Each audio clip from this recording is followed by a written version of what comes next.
आशा की किरण। તમારા દીકરાઓને તમારી દીકરીઓને તમે દૂર દૂર ભણવા માટે મોકલો છો.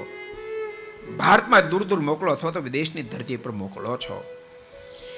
હું એમાં તમને મનાઈ નથી કરતો, પણ મોકલતા પહેલા ને પાસે બેસાડીને બે શબ્દો કહેજો. બેટા કે બેટી, અમે તને ભણવા માટે મોકલીએ છીએ. વિદ્યાનગર મોકલીએ છીએ, વડોદરા મોકલીએ, અમદાવાદ મોકલીએ, મુંબઈ મોકલીએ છીએ, યા તો સાઉથમાં મોકલીએ છીએ, યા તો England, America, Canada, Australia, New Zealand, German મોકલીએ છીએ. પણ જોજે, કદાચ ભણી ગણીને તમે 2 પૈસા ઓછા કમાશો તો અમને દુઃખ નહીં થાય, પણ જોજો મારું નાક ન કપાય એનો ખૂબ ખટકો રાખજો. આપણા સંસ્કાર, આપણી સંસ્કૃતિ ન ભૂલાય એનો ખૂબ ખટકો રાખજો.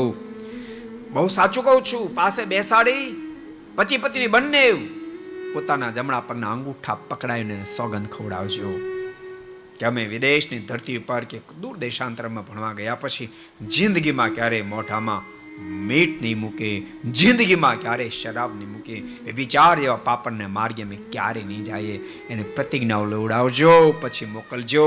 ને તો બહુ પૂંડી વલે થાય છે. અમારા દીકરા વિદેશમાં ભણવા ગયા, પણ શું કહું તમને, એવી પોઝિશન જે પરિવાર ખટકો નથી રાખતો, બધા નથી કહેતો, પણ જે ખટકો નથી રાખતો, 1 મહિનો ને 2 મહિના, 3જો મહિનો ન થાય ને ત્યાં તો બાપ પીતો થઈ જાય, નહીં ખાવાનું ખાતો થઈ જાય, પીતો થઈ જાય, ન ખાવાનું ખાતો થઈ જાય.